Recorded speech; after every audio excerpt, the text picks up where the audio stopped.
घर से जा रहे हैं भगवान के द्वार लेकिन हो रहे हैं परेशान। यह स्थिति है विश्व प्रसिद्ध कैचीधाम मंदिर की। मंदिर मार्ग में जाम से इतने बुरे हाल हैं कि लोग उससे अब बेहाल हो गए हैं। कभी 12 तो कभी 15 किलोमीटर लंबा लग रहा है जाम। यकीन मानिए दोस्तों, 10 से 12 घंटे तक जाम की स्थिति बन रही है। जाम से थम गया है नैनीताल।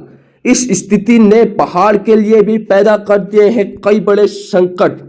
जाम में कभी एम्बुलेंस फंस रही है तो कभी फंस रहे हैं बीमार। भक्ति के आगे हार गया पूरा सिस्टम। कुमाऊं के जिलों से आने जाने में लग रहा है ग्रहण। जाम में फंसने से अब मरने भी लगे हैं लोग। जी हाँ दोस्तों, यह कोई मजाक नहीं बल्कि आजकल गर्मी के सीजन में देश विदेश के जो लोग नैनीताल घूमने आते हैं और जब नैनीताल आते हैं तो वह विश्व प्रसिद्ध कैचीधाम मंदिर में आकर श्रद्धा से सिर झुकाना चाहते हैं। लेकिन इसी श्रद्धा के आगे पूरा नैनीताल का सिस्टम फेल हो गया है, या यूं कहूं कि हार गया है। नैनीताल जिले में जहां एक मंदिर कैचीधाम स्थित है, वहां की छोटी सड़कें और बड़ी मात्रा में आ रही गाड़ियों से लोग बेहाल की स्थिति जीने को तैयार हैं।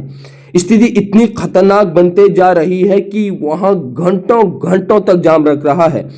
इस स्थिति को खतरनाक हम इसलिए भी बता रहे हैं क्योंकि रविवार को ही बेताल घाट के एक व्यक्ति की एम्बुलेंस के जाम में फंसने के कारण मौत हो गई थी, जिसके बाद लोगों में गुस्सा भी देखने को मिला। लेकिन नैनीताल पुलिस का मानना है कि एम्बुलेंस जाम में नहीं फंसी थी, लेकिन फिर भी जांच के आदेश दे दिए गए हैं। अब बड़ी बात यहाँ पर यह है कि इस तरीके से जाम से कैसे निपटा जा सकता है, क्योंकि ये पहाड़ों के जो कुमाऊं के पर्वतीय क्षेत्र है उनके लिए समस्या बन रही है। यही कारण है कि अल्मोड़ा, बागेश्वर, पिथौरागढ़ के लोगों के लिए जान खोने की समस्या का कारण भी अब यह जाम बन रहा है।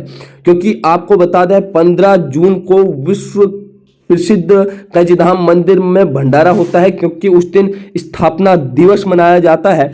तो ऐसे में लोग उस दिन को लेकर और भी चिंतित दिखाई दे रहे हैं। हालांकि प्रशासन ने 15 जून को होने वाले भंडारे के लिए रूट बदल दिए गए हैं।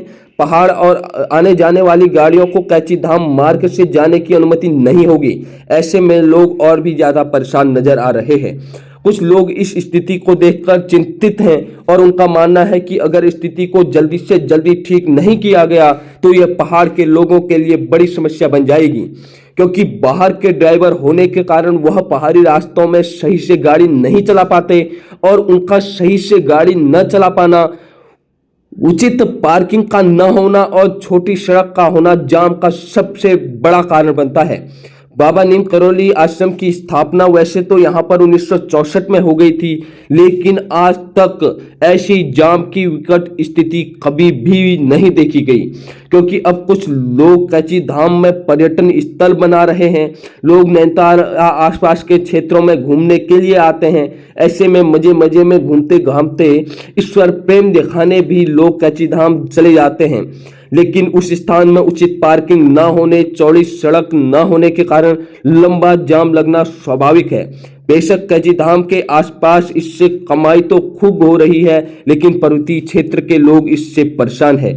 परेशानी के साथ साथ पर्वतीय क्षेत्रों में बने होटल स्वामी भी परेशान नजर आते हैं, क्योंकि कौसानी, रानीखेत, जागेश्वर, बागेश्वर जैसे पर्यटन क्षेत्र कैचीधाम में लगने वाले जाम के कारण समाप्त हो रहे हैं। जाम के चलते लोग अब पहाड़ों को नहीं पहुंच पा रहे हैं और लोग कैचीधाम, नैनीताल या भीमताल घूमकर ही वापस अपने क्षेत्रों में चले जा रहे हैं। दिल्ली, मुंबई कहीं भी जाना हो। इससे नैनीताल का पर्यटन तो बढ़ा, लेकिन अल्मोड़ा, बागेश्वर का पर्यटन कारोबार पूर्ण रूप से नष्ट हो रहा है।